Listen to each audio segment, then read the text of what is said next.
Apa cuma gue doang yang kaget lihat posisi Manchester United di klasemen Liga Inggris? Ternyata mereka, meskipun bermain sangat buruk musim ini, mereka sekarang bertengger di posisi ke-6. Hanya 2 poin dari posisi kelima Spurs dan hanya 4 poin dari 4 besar. 4 poin dari posisi Liga Champion yang sekarang diduduki oleh Aston Villa. Mengejutkan sekali kan? Kita kira United itu mainnya buruk banget, seharusnya jauh lebih di bawah dari posisi sekarang ini. Tapi kenyataannya mereka sudah mencetak 5 kemenangan dari 6 pertandingan terakhir. Hanya 1 kali kalah, dan itu kekalahan yang didapatkan ketika berhadapan dengan Man City. Jadi kita harus mengacungkan jempol untuk Erik ten Hag.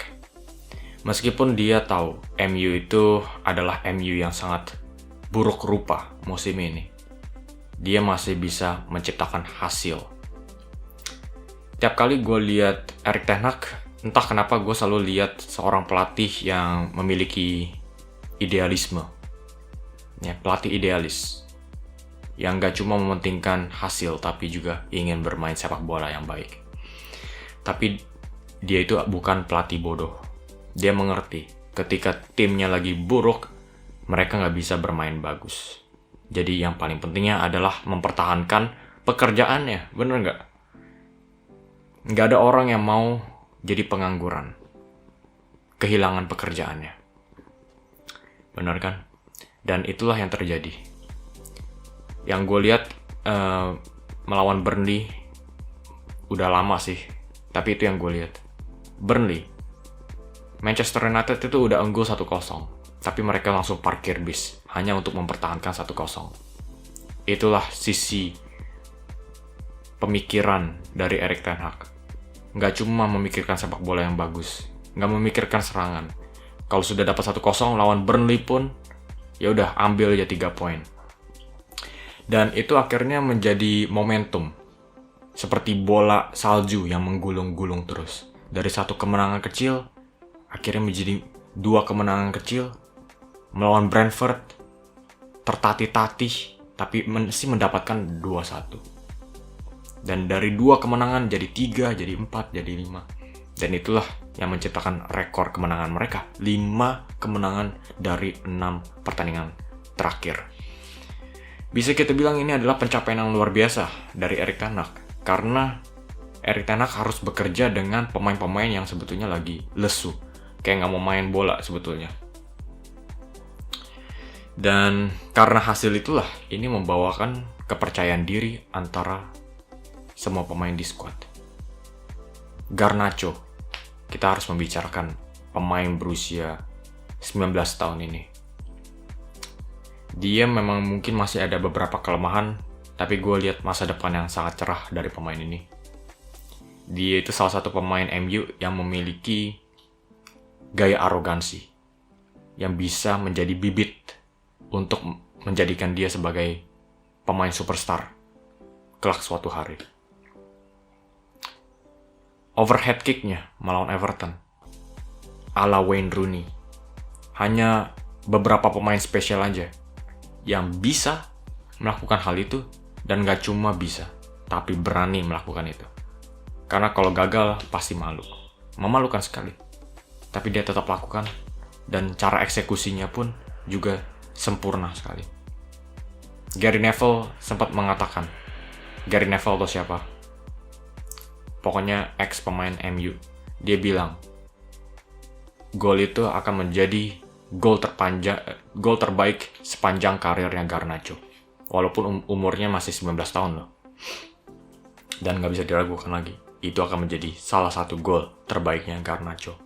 Dan dia teruskan performa ini kemarin melawan Galatasaray. Gol yang sangat bagus lagi. Dapat umpan dari Bruno Fernandes, dan dia menggunakan kaki kirinya sekarang untuk melesatkan bola ke atap gawang Galatasaray. Gol yang sangat bagus lagi. 2 gol cantik dalam 2 laga terakhirnya Garnacho. Dia akan menjadi pemain kuncinya MU musim ini kalau gue bilang dari sayap kiri. Karena Rashford, ya kita semua tahu mainnya lagi jelek abis. Dan yang gue suka dari Garnacho nggak cuma dari kemampuannya aja, tapi dari sisi arogansinya loh. Kenapa gue bilang ini sangat penting buat MU? Soalnya MU itu lagi butuh kepercayaan diri. Kepercayaan diri mereka tuh lagi terpuruk banget. Jadi butuh ada satu pemain atau dua pemain yang ada sisi arogansinya. Kemarin lawan Everton, ketika dia habis mencetak overhead kick-nya itu, dia langsung coba membungkam fans Everton saat itu. Ini gaya arogansi yang gue suka banget. Setiap pemain tuh harus ada kepercayaan diri. Malah harus ada sedikit lebih ke arogansi. Jangan terlalu berlebihan, tapi ada sedikit aja. Rasa-rasanya begitu. Soalnya arogansi ini bisa menyebar ke seluruh squad. Jadi satu pemain 19 tahun, yang nggak peduli dengan usianya, kalau dia itu ada sisi positif, itu bagus banget. Dan pastinya dia yang harus bermain di sayap kiri sekarang ini. Rashford harus bisa belajar dari Garnacho saat ini. Karena Rashford itu sekarang juga lagi percaya dirinya itu benar-benar kayak tikus. Dia harus bisa belajar. Garnacho yang lagi haus ya akan sukses, yang lagi percaya diri. Rashford sekarang harus bisa mencoba menantang dirinya untuk bisa mengalahkan pemain yang jauh lebih muda daripada dirinya.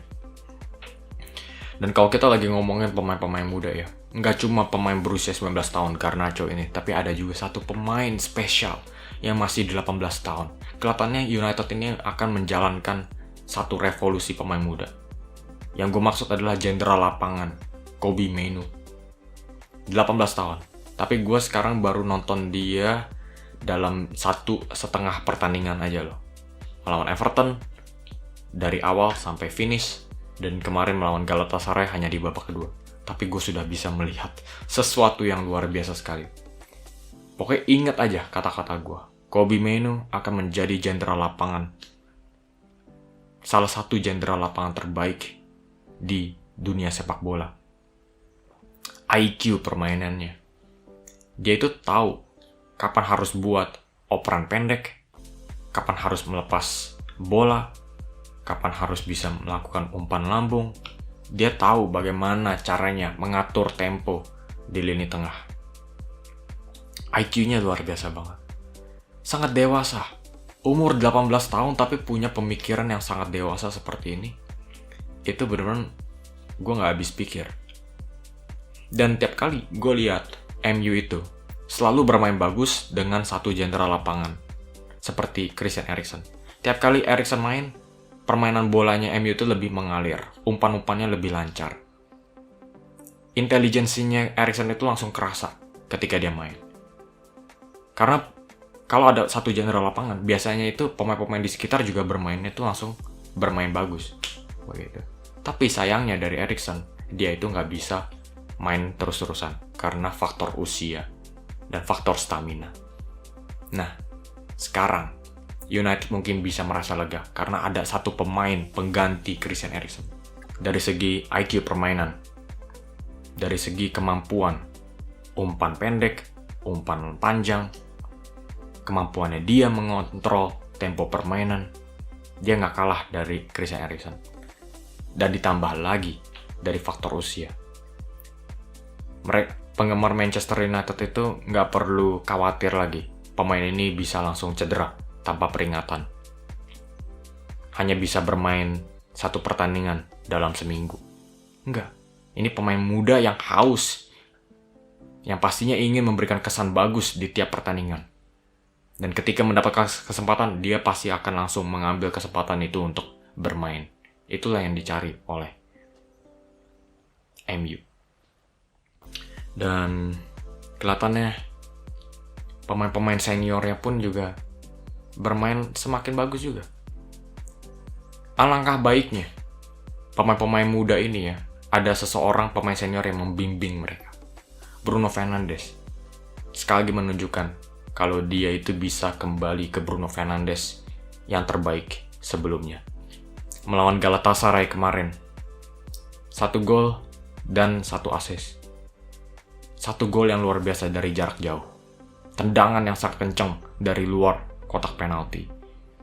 Ini tembakan seorang pemain yang gue lihat kemarin bersama Ole Gunnar Solskjaer. Itu yang gue lihat. Dalam beberapa musim terakhir ini, Bruno Fernandes itu seakan-akan meredup. Karena perannya pun juga semakin meredup. Tapi, kelihatannya ini sudah mulai keluar lagi nih Bruno Fernandes yang asli. Yang berani untuk melakukan tembakan-tembakan kencang dari luar kotak penalti. Apalagi, kalau kita lihat pemain-pemain di depan MU ya. Seperti Garnacho, Anthony Martial kemarin juga sudah mencetak gol melawan Everton. Ada Højlund juga yang bisa menggantikan Martial. Ada Rashford.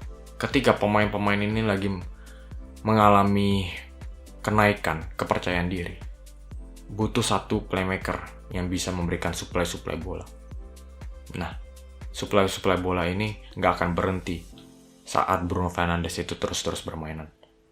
Jadi banyak sekali hal positif yang bisa dipetik dari Manchester United. Dari sisi lini tengah dan juga lini depan. Ketika ada yang menyuplai bola, ada juga yang menyelesaikan. Ini yang sangat menjanjikan untuk Manchester United. Walaupun kemarin hanya bisa mendapatkan hasil seri 3-3 melawan Galatasaray. Tapi dari sisi Premier League, mereka sudah menempati posisi ke-6. Hanya 4 poin dari 4 besar. Ini adalah hasil yang sangat bagus sekali. Mungkin dari segi Champions League masih bisa diperbaiki lagi. Tapi ya itu kemarin, mungkin hasilnya itu agak sedikit teledor ya. Dari skor 3-1 menjadi 3-3. Tapi kita juga jangan lupa, United kemarin itu bermain sangat bagus sekali. Sampai mereka itu bisa mendapatkan kedudukan 3-1 sebelum keteledoran itu terjadi. Jadi, masih ada banyak hal positif yang bisa dipetik oleh MU. Oke guys, jadi sampai di sini aja video kali ini. Coba kasih pendapat kalian tentang MU dalam beberapa pertandingan terakhir ini. Gue penasaran sama pendapat-pendapat kalian. Dan seperti biasa, jangan lupa klik like dan subscribe, karena ini merupakan dukungan yang besar untuk channel ini. Oke guys, jadi sampai di sini aja video kali ini. Terima kasih sudah menyaksikan, dan sampai jumpa di video selanjutnya.